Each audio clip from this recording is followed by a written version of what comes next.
అప్పుడు సస్యానుకూలంగా వర్షాలు పడతాయి. సస్యానుకూల వర్షాలు పడితే పంటలు సుభిక్షంగా పడతాయి. పంటలు సుభిక్షంగా పడితే అన్నం సమృద్ధిగా లభిస్తుంది. అన్నం సమృద్ధిగా లభిస్తే జంతుజాలం అంతా సుఖజీవనం కలిగి ఉంటుంది. ఇది యజ్ఞంలో ఉన్న వైశిష్టం.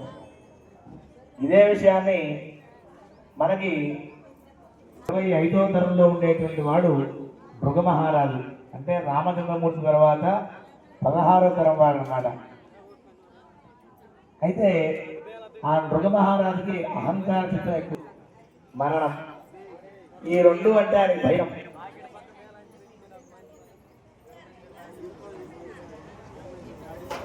పని కోసం తపస్సు చేద్దామా అని చెప్పేసి తపస్సు మొదలుపెట్టాడు.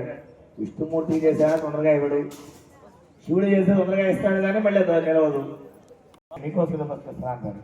ఏమిటయ్యా నీకు ఇప్పటికి అంటే ఆమె చెప్పాడు, నాకు మరణం లేకుండా ఉండాలి అని.